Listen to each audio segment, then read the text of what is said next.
Perimenopause weight gain is real and it is absolutely frustrating. Your old habits aren't working anymore.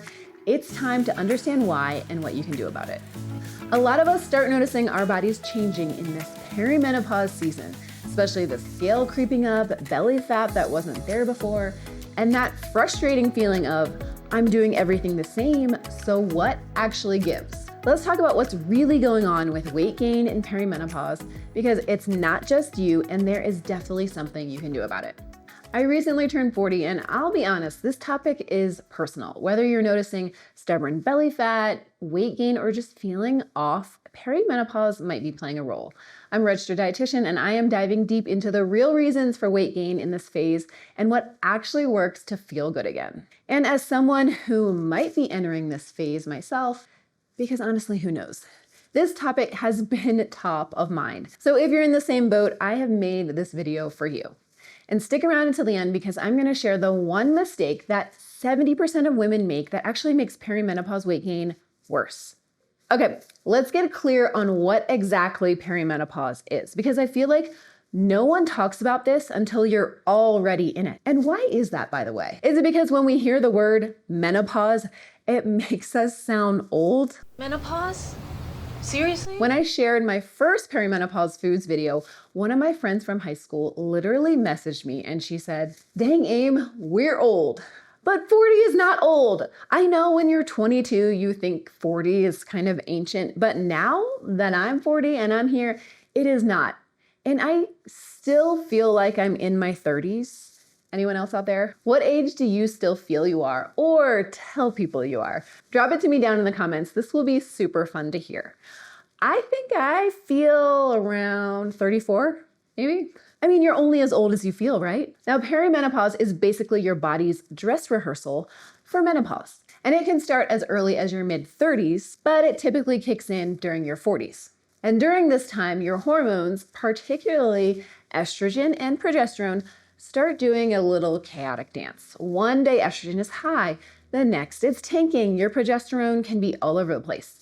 These fluctuations can mess with everything: your sleep, your mood, your energy, your metabolism, and yes, where your body actually stores fat. So if you've been thinking, I swear I'm eating the same way I always have, what is happening? This hormonal chaos could be the answer. Now, weight gain seems to be synonymous with any mention of perimenopause or menopause. I wanted to know why the heck this happens and what the science actually says. First, estrogen changes everything. Estrogen plays a key role in where our body actually stores fat. And when our estrogen levels start to drop, our body fat distribution can shift around, often away from our hips and thighs, where it traditionally goes, and more towards our tummy. And that's why you might notice a change in your shape, even if the number on the scale doesn't move much, or if you don't change anything in your eating or activity habits. Plus a slower metabolism. Estrogen also helps regulate our metabolism.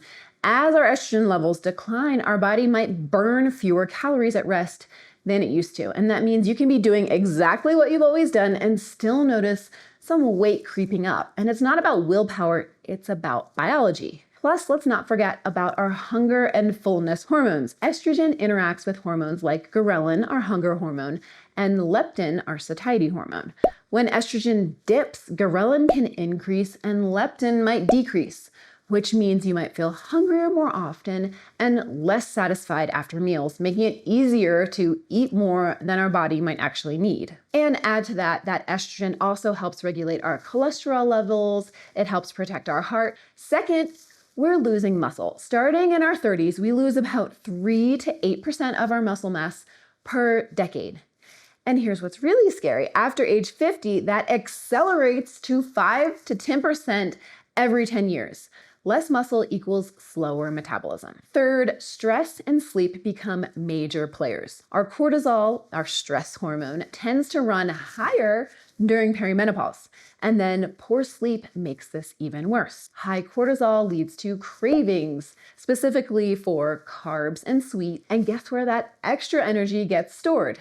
Yep, right in our midsection. And finally, insulin sensitivity changes. Those carbs that maybe never bothered your body before, your body might handle them differently now. Blood sugar spikes and crashes become more common. Now you might be thinking, great, Amy, so I'm doomed. Absolutely not. But first, I need to tell you why everything you've been told about weight loss could be actually making this worse. Here's where I need diet culture to just take several seats. That old eat less, move more advice, it's not just outdated for perimenopause, it can actually backfire. And here's why. You're already dealing with hormonal chaos, maybe some sleep disruption, and higher stress levels, higher cortisol levels. Cutting calories dramatically can just add more stress onto your system. Your body thinks, oh great, we're in starvation mode, so it wants to hold on to everything it has even tighter. And if you want to dive even deeper into why calorie deficits aren't the simple answer for weight loss, I've got a whole video on it. I'm gonna link it down below. If you're tracking every calorie and doing some intense cardio every single day, Can I trust you will add your own cardio? Why cardio? Yeah, no, don't put me down for cardio. and then wondering why you're getting hungrier, more tired, and more frustrated, it's not that you're failing. Your body needs support, not stress. It needs nourishment, not crazy restriction. All right, now for the good news. And this is where I get excited because there are things that actually work. You don't need a detox or a cleanse or some miracle supplement sold by your high school friend on Instagram. You need a strategy that works with your changing hormones. Here's what I recommend to my clients and am doing for myself. Strategy number 1, lift some heavy things. Embrace the weights. 2 to 3 times per week of strength training is kind of non-negotiable. Bodyweight exercises, resistance bands, dumbbells, whatever you have access to, literally pump that iron because muscle building is like investing in your metabolic future. More muscle equals higher metabolism, better blood sugar control, and stronger bones. Plus, it directly combats that muscle loss we talked about earlier. And for those of you who out there who are thinking, oh, I don't want to get bulky, you're not. Trust me. It takes a lot more strength training than 2 to 3 times a week and disciplined nutrition to get the bulk that those beautiful bodybuilders have. Strategy number 2, eat for your hormones. This means focus on foods that actually support all the crazy changes that are happening. Specifically, fiber-rich foods. Think veggies, berries, beans, oats. They help with estrogen metabolism and our blood sugar balance. Healthy fats. Let's banish that old diet culture mentality of low-fat everything. We want good fats, those omega-3s from salmon, from walnuts, flax seeds. They actually support hormone production. Also, phytoestrogens in our foods. Things like soy, yes, it's good for you. Flax seeds, legumes, they can help balance our declining estrogen. And here's a little reminder that can change your life. Cut the food guilt, not the carbs. You don't need to ditch carbs during this time. Focus on quality, like whole grains, sweet potatoes, beans, legumes. Pair them with protein and those healthy fats for blood sugar balance. And for all those nourishing foods, you want to carry them in style. Check out my Eat Well, Be Well, Thrive tote bag. It is canvas and it is super cute to tote around at the farmer's market or good old Walmart. And just for you, my viewers, I am including a curated shopping list of the hormone-friendly foods that we are covering today, plus a few extra tips. And it's gonna make your grocery trips both empowering and practical. So I'm dropping the link for you to grab yours below. I would love it if you supported me, and I'm gonna support you right back in the same way. Strategy 3, ditch most ultra-processed foods, not because they are bad or forbidden, but because they can mess with your hunger cues and increase inflammation in your body. Small swaps make a big difference. Whole grain bread instead of white bread, plain Greek yogurt instead of flavored yogurt, nuts instead of chips. Most of the time. And here's the strategy that most women completely ignore, and it might be the most important one. Yes, that is very important. Prioritize that protein. We need more protein now to support muscle, metabolism, and our satiety. A general guideline is to aim for around 20 to 30 grams of protein per meal. Think about eggs, tofu, Greek yogurt, cottage cheese, beans, salmon, chicken. There are so many protein sources out there. Not only meat sources, but plant-based as well. And here's something specific from the research. Studies show that people who eat at least 1 to 1.5 grams of protein per kilogram of body weight have better muscle retention and better metabolic health, which means that protein is absolutely your friend, especially when our hormones are fluctuating like crazy. Strategy 5, sleep and stress are not optional. I know that this can sound like some wellness fluff, but it is actually science.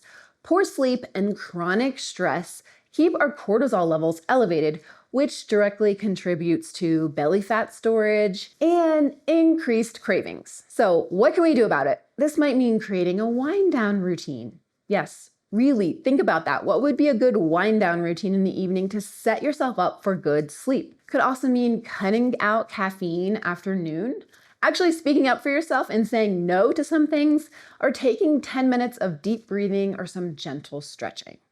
All those things can contribute to lower stress. Let's touch on some things that don't help because there is a lot of information on the internet and not all of it is good. Crash diets or extreme calorie restriction. This just adds to the stress when our body is already stressed. Intermittent fasting marathons. Some people do really great with intermittent fasting, but if you find yourself exhausted, low energy, or just generally cranky, it might not be the best for you right now.